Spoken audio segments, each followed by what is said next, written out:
Allahu Allahu Allahu Allah Allahu Allahu Allahu Allah Allahu Allahu Bismillahirrahmanirrahim. Elhamdülillah Rabbil alemin. Hər birinizi salamlayıram. Gönlünüz xeyirli olsun inşallah. Bugündən etibarən bizim etiqad mövzularımız inşallah başlayacaq. İlk mövzumuz inancın və etiqadın insan həyatında nə kimi rolu var mövzusu ətrafında olacaq inşallah. Baxın, ümumən bu sualın cavabını sosiologiya, psixologiya və humanitar elmlərdə axtarmaq lazım deyil ki, inancın insan həyatında rolu nədən ibarətdir? Çünki ilk növbədə bu elmlər öz prinsiplərinə əsasən bu məsələləri iman, etiqad anlayışını yozaraq öz əsaslarına söykənərək bu prinsipləri yozmağa çalışacaqlar.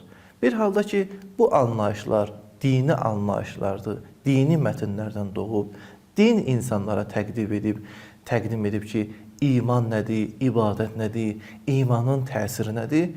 Yaxşı olar ki, ilk növbədə dini mətnləri, dinin sözünü mehvər qərar verərək iman məsələsini, inanc məsələsini yaxından başa düşməyə çalışmaq lazımdır. Nəinki görək, inancın, etiqadın sosioloji cəhətdən təsiri nədir, psixoloji cəhətdən təsiri nədir?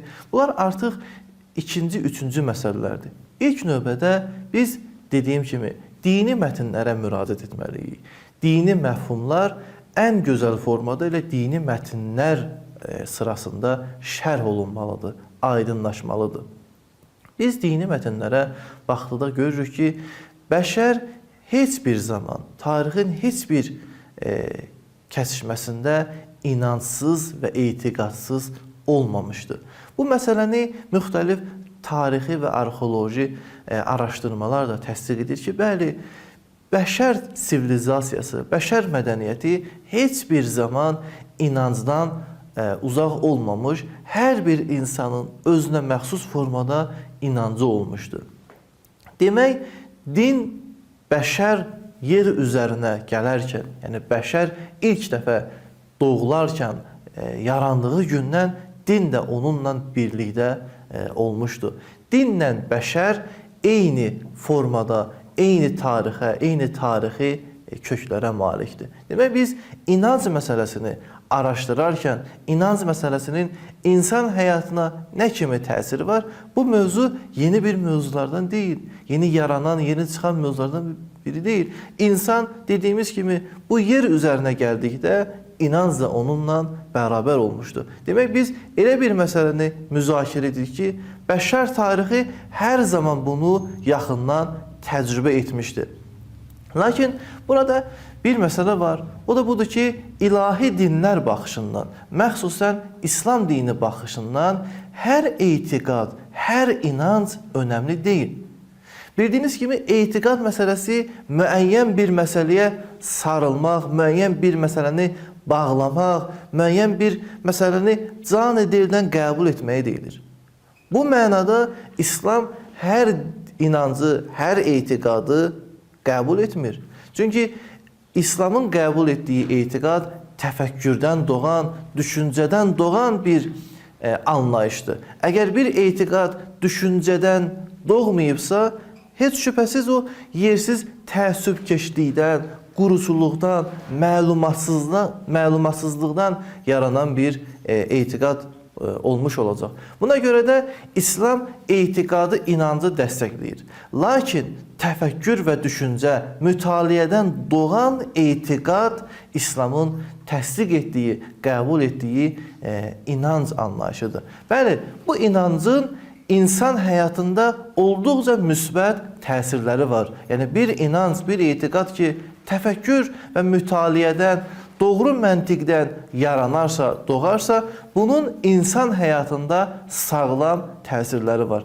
İlk təsiri, doğru inancın insan həyatında ilk təsiri bundan ibarətdir ki, insan bəxt, tali, bu kimi məsələləri, bu kimi mövzuları ümumən öz həyatından silib atacaq.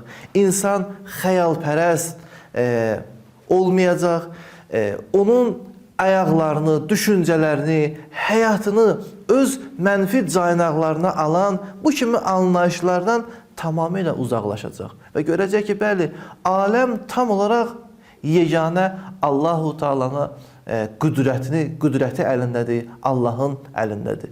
İkinci, insan həyatında inancın təsiri bundan ibarətdir ki, insan özünə və ətraf aləmə, kainata bir müdrik bir şəxsin, alim bir şəxsin əsəri olaraq baxacaq.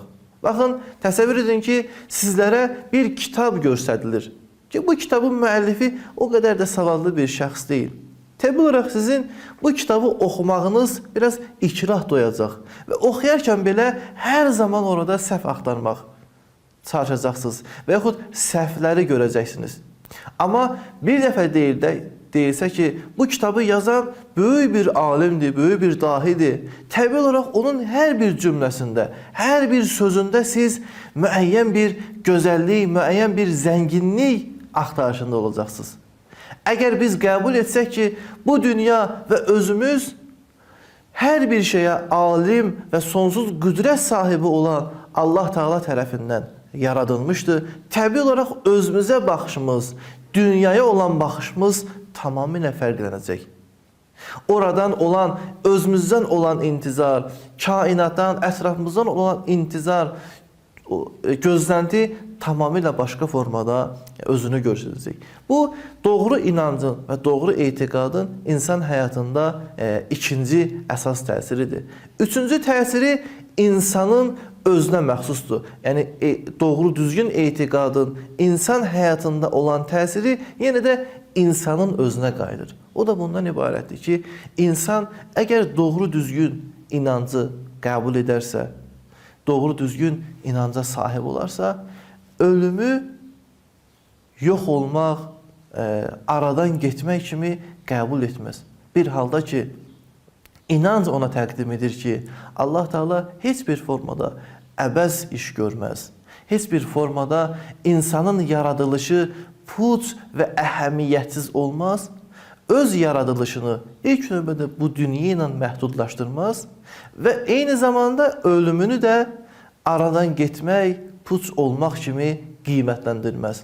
Ümumi olaraq doğru inancın biz burada 3 əsas təsirindən danışdıq və eyni zamanda dedik ki, hər bir insanın doğru, düzgün inancı təfəkkürdən və düşüncədən doğan inancdır. Buna görə də biz İslam təlimlərinə müraciət etdikdə görürük ki, hər bir inanc doğru, düzgün təfəkkürə əsaslanaraq açıqlanmışdır. İnşallah gələn bəhsimizdə bu məsələ barəsində, yəni dinin təfəkkürə əsaslanması mövzusu barəsində siz əzizlərlə müzakirə edəcəyik. Əssalamu aleykum və rəhmətullahi və bərəkətuhu.